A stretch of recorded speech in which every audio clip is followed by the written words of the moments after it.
Hello everyone. आज से हम लोग हिस्ट्री जो है उसके चैप्टर फर्स्ट को हम लोग स्टार्ट करेंगे, जिसका नाम है, जिसका टाइटल जो है that is how when and where. Basically जब हम लोग हिस्ट्री को जब हम लोग रीड आउट करते हैं तो हम उसके सामने हमारे सामने जो सबसे पहला क्वेश्चन जो कि हिस्ट्री की मेजर पार्ट को लेकर या मेजर कंपोनेंट को लेकर होता है दैट इज़ डेट्स। और हम लोग बात करते हैं कि हमारे लिए हिस्ट्री पढ़ते वक्त डेट्स जो है वो कितनी इंपॉर्टेंट है। बेसिकली जब हम लोग डेट्स की बात करते हैं तो डेट्स को लेकर हिस्ट्री के अंदर तीन जो है वो मेजर क्वेश्चंस हमारे माइंड में राइज होते हैं। फर्स्ट वन एक इवेंट जो है, how did that happen, then second one when did that happen, और दैन थर्ड वन अगर हम लोग बात करें तो that is where it happen. So इन तीनों कंपोनेंट्स को जब हम लोग हिस्ट्री के अंदर रीड आउट करते हैं तो वहाँ पर हमारे लिए डेट्स जो है इनकी नॉलेज होना, इनकी स्टडी करना हमारे लिए काफ़ी ज़्यादा इंपॉर्टेंट हो जाता है। ठीक वैसे ही जैसे एक है ना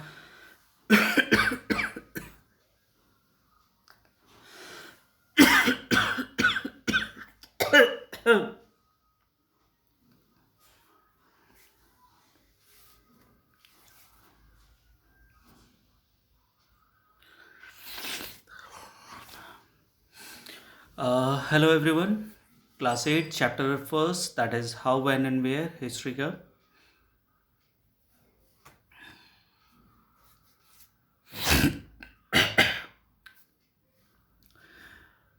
hello everyone, from today onwards हम लोग है ना क्लास 8 के अंदर हिस्ट्री जो है उसको चैप्टर को स्टार्ट करेंगे। और हिस्ट्री की जो आपकी टेक्स्ट बुक है उस टेक्स्ट बुक का फर्स्ट जो चैप्टर है उसका title that is how when and where. इस चैप्टर के अंदर हम लोग डेट्स जो है इनके बारे में हम लोग काफ़ी कुछ बात करेंगे। ऑल ऑफ ये जब हम लोग हिस्ट्री को रीड आउट करते हैं और उसमें जब हम लोग है ना एक मेजर कंपोनेंट के रूप में जब हम लोग डेट्स को रीड आउट करते हैं तो डेट्स को लेकर हमारे माइंड में या डेट्स को लेकर तीन जो डिफरेंट क्वेश्चन जो है वो हिस्ट्री के अंदर इस्टेब्लिश होते हैं। That is how did that happen, when did that happen, और देन थर्ड वन अगर हम लोग बात करें तो that is where it happen. Basically these are the three question जो कि किसी भी है ना हमारे हिस्ट्री के इवेंट्स के लिए नॉलेज करना हमारे लिए काफ़ी ज़्यादा असेंशियल होता है। ऑल ऑफ ये जब हम लोग डेट्स की बात करते हैं तो है ना हमारे डेट्स को लेकर हम लोग देखें तो है ना जो हमारे हिस्टोरियंस हैं वो काफ़ी ज़्यादा फैसिनेटेड थे इन डेट्स को लेकर। बेसिकली उस समय तक ये माना जाता था कि हिस्ट्री जो है that is a synonyms of with dates. शायद है ना डेट्स के बिना हम लोग हिस्ट्री जो है उसको हम लोग है ना इनकम्प्लीट मानते हैं। ठीक वैसे जैसे ही एक हमारी लाइफ के अंदर डेट्स जो है वो काफ़ी ज़्यादा इंपॉर्टेंट हो जाती है। जस्ट लाइक एक एग्जांपल मैं आप लोगों से लेता हूँ कि मैं अगर आपसे आपका बर्थडे पूछूं तो आप डेफिनेटली उसको बहुत इजीली बता देंगे, आपके फैमिली मेम्बर्स के बर्थडे को आप इजीली बता देंगे। इवन समहाउ आपका जो बेस्ट फ्रेंड है उसके आप बर्थडे की डेट को आप एक्सप्लेन कर देंगे। लेकिन अगर मैं आपसे किसी थर्ड पर्सन के बर्थडे की डेट पूछूं तो शायद आप है ना उसको बताने में डेफिनेटली आप बता भी नहीं पाएंगे। और देन एक क्वेश्चन आपके माइंड में रेज होगा कि किसी थर्ड पर्सन की डेट को मैं क्यों लर्न करूं। लेकिन जब हम लोग हिस्ट्री की बात करते हैं और है ना एक लॉन्ग टाइम तक जब हिस्ट्री को जब है ना क्लासेस में पढ़ाया गया और हिस्ट्री को जब बिल्ड किया गया तो उस समय हिस्ट्री के एक मेजर कंपोनेंट के रूप में डेट्स जो है इनको एक मेजर प्लेस दिया गया। इवन अगर हम लोग देखें तो हिस्टोरियंस जो है वो डेट्स को लेकर कई सारी डिबेट्स जो है वो क्या करते थे।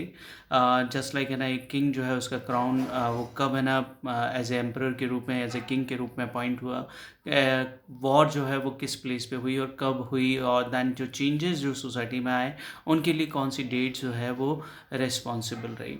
ऑल ऑफ ये हम लोग देखें तो ये सारी डेट्स जो है ये हमें हिस्ट्री के अंदर हमें रीड आउट करनी पड़ती है। दैन साथ ही history is suddenly about changes that occurs over time. जब हम लोग हिस्ट्री की बात करें तो हिस्ट्री जो है ये ना वॉट एवर अलग अलग समय के ऊपर जो बदलाव हो रहे थे उन बदलावों को है ना हम लोग है ना हिस्ट्री के अंदर रीड आउट करते हैं। और जब हम लोग इन्हीं चेंजेस को रीड आउट करते हैं तो हमारे लिए ये ज़रूरी हो जाता है कि हम इसके बारे में पता करें कि ये चीज़ें जो हैं वो कैसे पुराने प्राचीन समय में हुई और दैन साथ ही उन चीज़ों में किस तरह से बदलाव आया। जब हम लोग इस तरह से पास के साथ में जब हम लोग है ना पुराना जो समय है उसके साथ में जब प्राचीन काल के साथ में हम लोग जब कंपैरिजन करना शुरू कर देते हैं तो हमारे सामने हम दो ना ईराज के अंदर हम लोग अपने आप को चेंज कर लेते हैं, हम लोग कन्वर्ट कर लेते हैं। That is before and after. हम लोग है ना बिफोर की बात करना शुरू कर देते हैं या फिर उस चीज़ों के बाद उस इवेंट के बाद में जो चीज़ें चेंज हुई हम लोग उसके लिए एक वर्ड यूज़ करना शुरू कर देते हैं that is after. Now sometimes लेकिन अगर हम लोग देखें तो ऐसा नहीं है कि ना हिस्ट्री के अंदर जितने भी जो इवेंट्स हैं उन सभी की डेट्स हुई हों। जस्ट लाइक फॉर एग्जांपल हम लोग एक डिस्कशन करते हैं कि ना एक पर्सन जो कि है ना टी पी रहा है, चाय ले रहा है, टी पी रहा है। हम डेफिनेटली है ना ये पता नहीं कर सकते कि टी जो है उसको है ना एग्जैक्ट किस डेट के ऊपर उसके बारे में फाइंडिंग की गई। लेकिन हाँ, हम लोग ये पता कर सकते हैं कि किस काल के अंदर, किस स्पैन ऑफ टाइम के अंदर है ना वो टी जो है उसको एज ए बेवरेजेस के रूप में एक्सेप्ट किया गया पीपल्स के द्वारा। सो समटाइम्स हम लोग देखें तो हिस्ट्री के अंदर जैसा लाइक है ना इंडस्ट्रियल रेवोल्यूशन जो है वो कब से, एक एग्जैक्ट डेट हम लोग उसके बारे में नहीं बता सकते। इसी तरह से बहुत सारे ऐसे इवेंट्स है हिस्ट्री के अंदर जिसको हम लोग किसी एक एग्जैक्ट डेट के ऊपर एक्सप्लेन नहीं कर सकते। लेकिन हाँ, हम लोग उसके लिए स्पैन ऑफ टाइम हम लोग है ना उसको डेफिनेटली पता करते हैं। एक अप्रोक्सीमेट पीरियड हम लोग है ना उसको गैस करना शुरू कर देते हैं जब ये इस पीरियड के अंदर जो चेंजेस जो हैं वो विजिबल होने स्टार्ट हुए। नाउ इसी के साथ में हम लोग देखें तो हमारे सामने एक क्वेश्चन जब हम लोग है ना डेट्स को लेकर आते हैं तो हमारे माइंड में एक क्वेश्चन राइज होता है कि क्या हमें हिस्ट्री जो है उसको कंटिन्यू करना चाहिए डेट्स के साथ में। जस्ट लाइक हम लोग देखें तो है ना आज से पुराने समय में अगर हम लोग बात करें 20 और 30 ईयर्स पहले की जो हिस्ट्री की जो बुक्स हैं, इवन 2 और 3 ईयर्स बैक ऑल्सो आपकी जो स्कूल बुक्स जो है उनमें मोस्ट ऑफ द हिस्टोरिकल जो चैप्टर्स जो थे उनके अंदर डेट्स जो है ये काफ़ी इंपॉर्टेंट मानी गई। हम लोग है ना आज से 20 और 30 ईयर्स पहले की जो हिस्ट्री बुक हैं उनको अगर हम देखें तो उनमें आप देखेंगे कि मोस्ट ऑफ द बुक्स जो है वो किसी न किसी किंग और है ना उनकी ही लाइफ जो अचीवमेंट्स जो थे उनको डिस्क्राइब करने वाली बुक के रूप में हमारे सामने आती है। जब एक पर्टिकुलर पर्सन की जब है ना बायोग्राफी की बात की जाती है तो उस पर्टिकुलर पर्सन की लाइफ में जो भी चेंजेस आए उन सभी को डेट्स के रूप में रेफ़र किया गया। वो कब क्राउन पे बैठे, उन्होंने कौन सी वॉर करी, उनकी डेथ कब हुई, उनके बर्थ कब हुआ, वॉट एवर उन्होंने जो एडमिनिस्ट्रेटिव चेंजेस किए, उन्होंने कैपिटल जो है उसको शिफ्ट किया, कैपिटल को रिकन्स्ट्रक्ट किया, इन सभी के बारे में हमें डेट्स जो है वो अवेलेबल होती थी। नाउ जब है ना हम लोग जब हिस्ट्री रीड आउट करते थे तो इन डेट्स को हम लोग जब हमारे सामने आती थी तो हमारे सामने एक क्वेश्चन रेज होता था कि क्या सच में हमें एक पॉलिटिकल हिस्ट्री, जब हम हिस्ट्री का मतलब कहीं ऐसा तो नहीं कि हम लोग केवल उसको पॉलिटिकली डिफाइन कर रहे हैं। नाउ इसके ऊपर काफ़ी सारी रिसर्च हुई और नाउडेज़ अगर हम लोग बात करें तो हिस्ट्री के अंदर काफ़ी सारे चेंजेस आए। नाउडेज़ आप जिस हिस्ट्री को पढ़ रहे हैं ये हिस्ट्री मेजरली अगर देखा जाए तो केवल पॉलिटिकली नहीं है, बल्कि हम लोग हिस्ट्री के अंदर सोसाइटी और जो जनरल कॉमन पीपल जो है उनके लाइफ के अंदर जो कंपोनेंट्स हैं उनमें कौन कौन से चेंजेस आए और क्यों आए, उन क्वेश्चंस के आंसर्स को हम लोग हिस्ट्री के अंदर सर्च करना शुरू करते हैं। सो नाउ जब हम लोग है ना कॉमनली जब है ना पीपल्स को लेते हैं एक कंपोनेंट के रूप में तो वहाँ पे डेट्स जो है वो हमारे लिए इतनी ज़्यादा इंपॉर्टेंट नहीं हो जाती जितनी ज़्यादा इंपॉर्टेंट हमारे लिए चेंजेस हो जाते हैं। नाउ डेट्स की बात करें तो हमारे लिए सबसे बड़ा इंपॉर्टेंट एक और चीज़ आती है, दैट इज़ कौन सी डेट जो है वो हमारे लिए इम्पॉर्टेंट है। जब हम लोग कौन सी डेट हमारे लिए इम्पॉर्टेंट है उसको जब हम लोग एक्सप्लेन करना शुरू करते हैं तो यहाँ पर एक चीज़ आप हमेशा ध्यान में रखिएगा कि जब है ना कोई इवेंट हमारे लिए इम्पॉर्टेंट होता है तो वो इवेंट जब ऑकर हुआ तभी वो जो डेट है वो डेट हमारे लिए इम्पॉर्टेंट हो जाती है। नाउ जब हम लोग है ना बेसिकली जब हम लोग इवेंट को हमारे फोकस में रखते हैं, हम लोग है ना हमारी स्टडी के बेस सेंटर में रखते हैं तो एक तरह से न्यू सेट ऑफ डेट्स जो है वो हमारे लिए काफ़ी ज़्यादा सिग्निफिकेंट हो जाती है। नाउ इस चैप्टर के अंदर हम लोग है ना क्योंकि मैंने अभी आपको ये जो बुक है हमारी ये मॉडर्न इंडिया के साथ में बिलोंग करती है। जब हमारे इंडिया के अंदर ब्रिटिशर्स आए, कॉलोनियल पीरियड जो है वो स्टार्ट हुआ और कॉलोनियल ब्रिटिशर्स जब हमारे इंडिया में आए तो उन्होंने इंडिया को, इंडियन सोसाइटी और है ना वॉट एवर जो इंडियन फीचर्स जो थे उनको अपने वेस्टर्न लुक से देखना शुरू किया। इसका एक एग्जाम्पल आपकी जो चैप्टर में दे रखा है, that is how do we periodise. Basically जब ब्रिटिशर्स हमारे इंडिया के अंदर आए तो उन्होंने हमारे इंडियन हिस्ट्री को रीड आउट करना शुरू किया और उन्होंने इंडियन हिस्ट्री को अपने हिसाब से पीरियडाइज किया। ऑल ऑफ ये सबसे पहली चीज़, हम लोग पीरियडाइज क्यों करते हैं?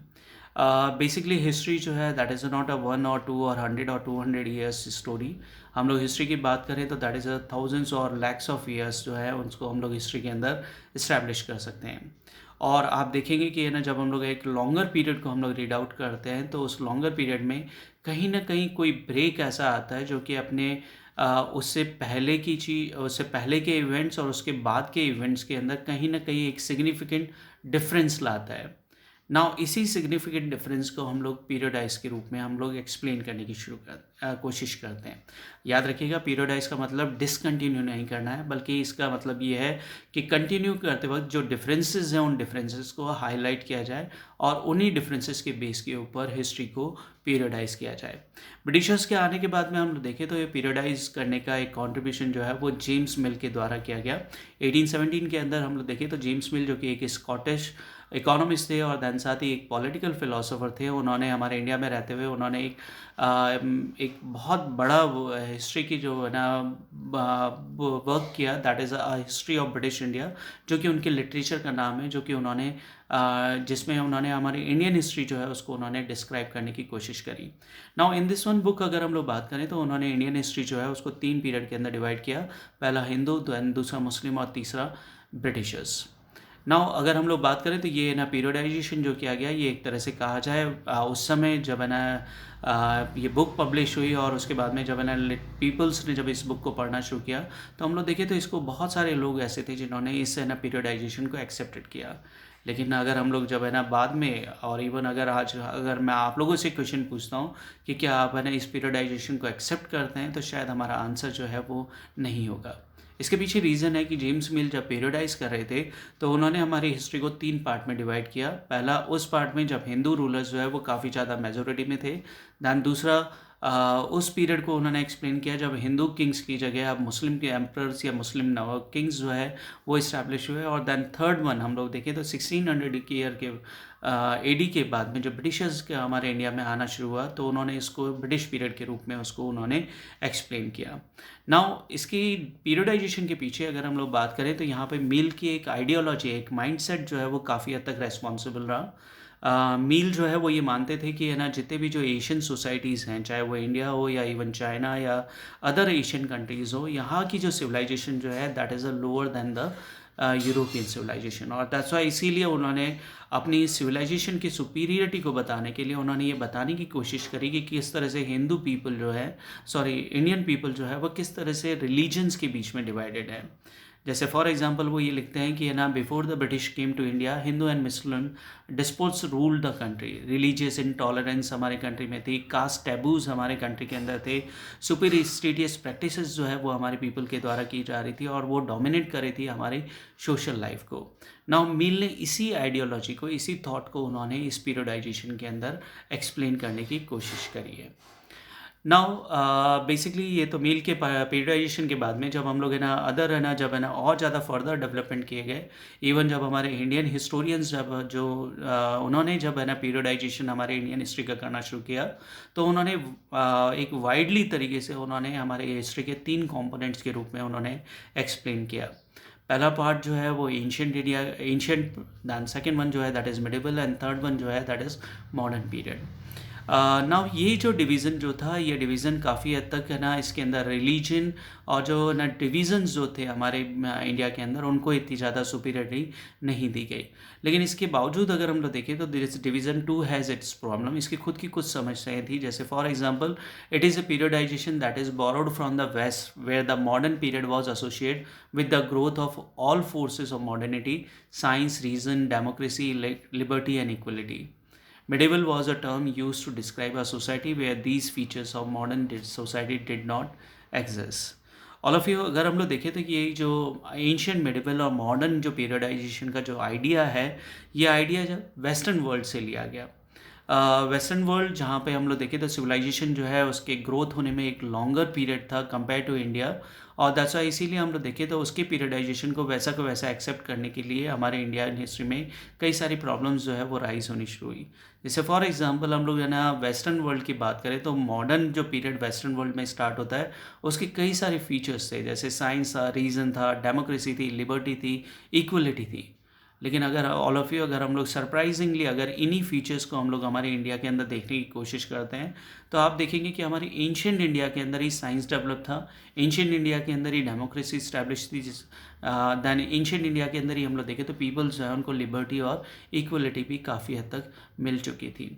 नाउ इसी की तरह से अगर हम लोग देखें तो वेस्टर्न वर्ल्ड जो है वो इन एस्पेक्ट्स के एब्सेंस के पीरियड को आइदर या तो एंशियंट या मिडिवल पीरियड के रूप में एक्सप्लेन करने की कोशिश करता है, लेकिन हम देखें तो हमारे मिडिवल पीरियड के अंदर भी ये फीचर्स हमें अवेलेबल होते हैं।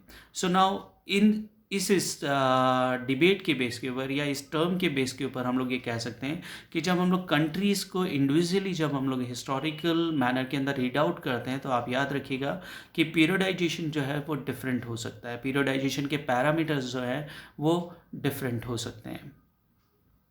नाउ नेक्स्ट वन जो है that is administration produce records. All of ये जब ब्रिटिशर्स हमारे इंडिया के अंदर आए और आने के बाद में जब उन्होंने रूल करना शुरू किया तो डेफिनेटली उन्होंने रिकॉर्ड्स के ऊपर उन्होंने काफ़ी ज़्यादा एम्फेसाइज किया। ऑल ऑफ ये रिकॉर्ड्स का मतलब होता है रिटन डॉक्यूमेंट्स। ब्रिटिशर्स जो है उन्होंने हमारे इंडिया के अंदर रिटर्न डॉक्यूमेंट्स जो है उनको प्रिपेयर करना स्टार्ट किया, और इन रिटर्न डॉक्यूमेंट्स के लिए हम लोग देखें तो उन्होंने रिकॉर्ड रूम्स जो है उनको इस्टेब्लिश किया, और दैन साथ ही ये रिकॉर्ड रूम्स जो है ये सभी एडमिनिस्ट्रेटिव इंस्टीट्यूशंस जो है उनके साथ में अटैच कर दिया गया।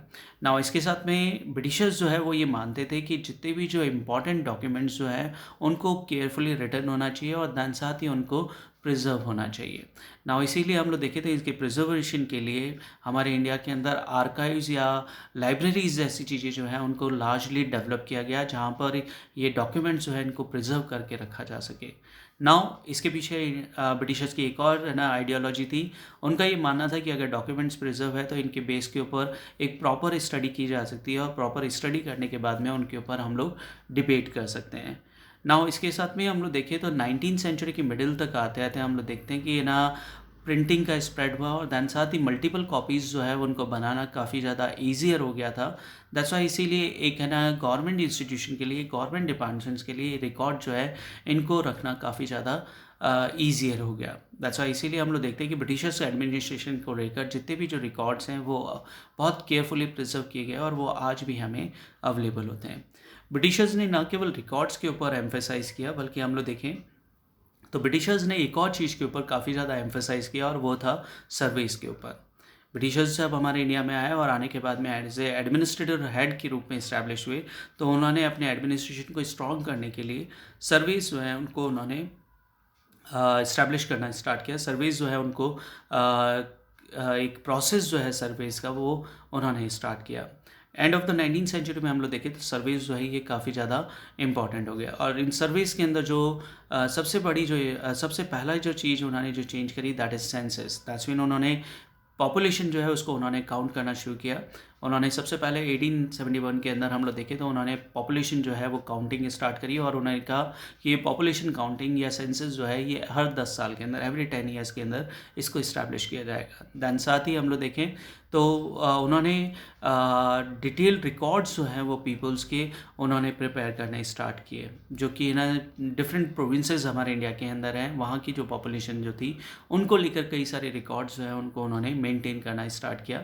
लेकिन इसमें कास्ट, रिलीजन और ऑक्यूपेशन की जैसी जो है ना इम्पॉर्टेंट जो चीज़ें थी उसको उन्होंने प्लेस नहीं किया। नाउ इसके साथ में हम लोग देखें तो उन्होंने कई सारे और सर्वेज जो हैं उनको उन्होंने इस्टेब्लिश किया, जस्ट लाइक उन्होंने botanical survey, zoological survey, archaeological survey, anthropological survey और फॉरेस्ट सर्वेज जैसे जो सर्वेज जो थे उनको भी उन्होंने इस्टेब्लिश किया। नाउ सर्वेज और रिकॉर्ड्स ब्रिटिशर्स के द्वारा प्रिपेयर किए गए, और जब हम लोग है ना कॉलोनियल पीरियड की बात करते हैं और हम लोग है ना कॉलोनियल पीरियड के इवेंट्स की जब हम लोग रीड आउट करने की बात करते हैं, तो हमेशा ये ऑफिशियल रिकॉर्ड जो है ये हमारे लिए इंफॉर्मेशन प्रोवाइड नहीं करते अच्छी। बेसिकली हम लोग ये कह सकते हैं कि जब हम लोग है ना किसी पर्टिकुलर है ना इवेंट के बारे में हम लोग जानना चाहते हैं तो हम लोग ब्लाइंडली इन ऑफिशियल रिकॉर्ड्स के ऊपर हम लोग फेथ नहीं कर सकते। शायद इसके पीछे कई सारे रीज़न हैं। हम लोगों ने, जैसे मैंने पहले भी एक्सप्लेन किया कि ब्रिटिशर्स जब हमारे इंडिया में आए तो उनका लुकआउट केवल एक फॉरेनर वाला था, और उनके माइंड में एक वो माइंडसेट लेके आए थे कि उनकी सिविलाइजेशन जो है वो काफ़ी हायर है हमारे इंडियन पीपल्स के द्वारा। दैट्स वाई इसीलिए उन्होंने जो ऑफिशियल रिकॉर्ड्स जो उन्होंने प्रिपेयर किए उनके अंदर उन्होंने सुप्रीमेसी जो है उसको उन्होंने हमेशा बताया। लेकिन कई बार हम लोग देखें तो ऑफिशियल रिकॉर्ड्स जो है वो कई बार उन चीज़ों के बारे में भी हमें नहीं बताते जो कि हमें दूसरे सोर्सेज से हमें मिलती है। जैसे फॉर एग्जांपल हम लोग देखें तो मॉडर्न पीरियड के अंदर हमें पिलग्रिमेज का और ट्रैवलर्स का अकाउंट मिलता है। दैन इसी के साथ में हम लोग बात करें तो मॉडर्न पीरियड के अंदर जो इंपॉर्टेंट पर्सनैलिटीज़ जो थी उनकी कई ऑटोबायोग्राफीज़ हमें देखने को मिलती है। दैन इसी के साथ में हम लोग बात करें तो कई सारी पॉपुलर बुक्स जो कि उस समय लोगों के द्वारा लिखी गई थी, जो लोकल बाज़ार में अवेलेबल थी, उनके अंदर हमें मिलता है views in newspaper, public debates, ideas और लीडर्स और रिफॉर्मर्स। इनके बारे में जो हमें इनसे जो हमें सोर्सेस, इनसे हमें जो इन्फॉर्मेशन मिलती है, समटाइम्स हम लोग देखें तो ब्रिटिशर्स के जो ऑफिशियल रिकॉर्ड्स जो है वो हमें इसके बारे में कुछ चीज़ें एक्सप्लेन नहीं करते। Thank you all of you. Now it's assignment time.